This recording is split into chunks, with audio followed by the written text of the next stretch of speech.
Iran में राष्ट्रपति रईसी की मौत पर गम और गुस्सा बरकरार। रईसी की अंतिम यात्रा चल रही है जिसमें भारी भीड़ देखने को मिली। इस बीच ईरान सरकार ने राष्ट्रपति रईसी के हेलीकॉप्टर क्रैश को लेकर एक नई जानकारी साझा की है। ईरान के राष्ट्रपति के chief of staff Ghulam Hussain Ismaili ने सरकारी टीवी को दिए एक इंटरव्यू में इस बात की जानकारी दी है कि जिस जगह पर राष्ट्रपति रईसी का हेलीकॉप्टर क्रैश हुआ था वहां शुरुआत में मौसम बिल्कुल ठीक था। इस्माइली खुद ईरानी राष्ट्रपति रईसी के काफिले के उन 3 हेलीकॉप्टर्स में से एक हेलीकॉप्टर में सवार थे। रईसी अपने काफिले के साथ अजरबैजान से सटी ईरान की सीमा पर एक बांध का उद्घाटन कर वापस लौट रहे थे जब यह हादसा हुआ। इस्माइली ने बताया कि 19 मई को दोपहर लगभग 1 बजे हेलीकॉप्टर ने उड़ान भरी। उस समय मौसम बिल्कुल सामान्य यानी कि बिल्कुल नॉर्मल कंडीशंस थी उस वक्त। हेलीकॉप्टर की उड़ान भरने के 45 मिनट के बाद रईसी के हेलीकॉप्टर के पायलट ने घने कोहरे से बचने के लिए बाकी के 2 हेलीकॉप्टर्स के पायलटों को ऊंचाई बढ़ाने के लिए कहा, लेकिन दोनों हेलीकॉप्टर्स के बीच में उड़ रहा रईसी का विमान अचानक से उस धुंध में कहीं गायब हो गया। इस्माइली का कहना है कि बादलों के ऊपर 30 मिनट तक उड़ान भरने के बाद हमारे हेलीकॉप्टर के पायलट ने नोटिस किया कि बीच में उड़ान भर रहा राष्ट्रपति रईसी का हेलीकॉप्टर अचानक गायब हो गया है।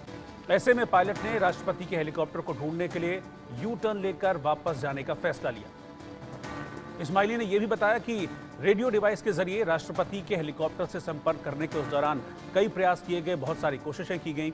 इस दौरान घने बादलों की वजह से हम अपने हेलीकॉप्टर का एल्टीट्यूड यानी कि ऊंचाई कम नहीं कर पा रहे थे, लेकिन रईसी के हेलीकॉप्टर का नामो निशान न होने की वजह से हमारे हेलीकॉप्टर पायलट्स ने पास की एक कॉपर माइन में अपने हेलीकॉप्टर्स को लैंड कराया।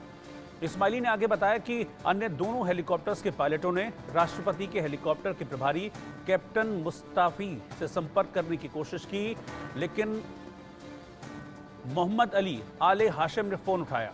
हाशिम ने बताया कि उनका हेलीकॉप्टर घाटी में क्रैश हो गया है और उनकी भी हालत ठीक नहीं। इस्माइली ने इंटरव्यू के दौरान इस बात की जानकारी दी कि हमने मोहम्मद अली आले हाशिम से दोबारा संपर्क करने की कोशिश की, लेकिन इस बार भी हमें वही जवाब मिला कि हेलीकॉप्टर क्रैश हो गया है। इस्माइली ने आगे बताया कि क्रैश में रईसी और बाकी जो लोग इस प्लेन में थे उनकी तुरंत मौत हो गई थी, लेकिन आले हाशिम ने कुछ घंटों के बाद दम तोड़ दिया। आपको बता दें कि राष्ट्रपति रईसी के काफिले में 3 हेलीकॉप्टर शामिल थे, जिनमें से 2 तो सुरक्षित वापस लौट आए, लेकिन सिर्फ वही हेलीकॉप्टर वापस नहीं आ पाया जिसमें राष्ट्रपति इब्राहिम रईसी, विदेश मंत्री समेत कुल 9 लोग मौजूद थे।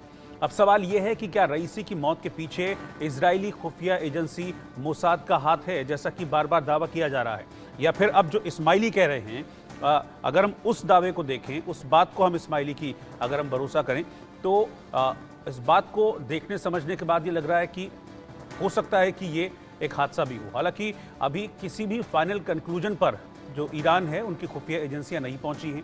अभी भी इस मामले में जांच की जा रही है।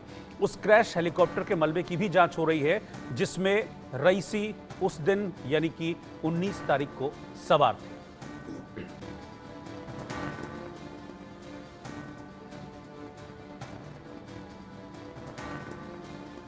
और इधर ईरान के राष्ट्रपति इब्राहिम रईसी को सुपुर्दे खाक किया जा रहा है। पूरा ईरान इस वक्त गम में है। रईसी की अंतिम यात्रा में भारत के उपराष्ट्रपति जगदीप धनखड़ भी पहुंचे। भारत और ईरान के मजबूत संबंध दशकों से हैं और इन संबंधों की खातिर ही भारत ने कभी अमेरिका के प्रतिबंधों का असर ईरान के साथ अपने रिश्तों पर नहीं पड़ने दिया, और यही वजह है कि अब उपराष्ट्रपति जगदीप धनखड़ भी राष्ट्रपति रईसी की जो अंतिम क्रिया है उसमें शामिल होने के लिए भारत की तरफ से शोक जाहिर करने के लिए ईरान पहुंचे।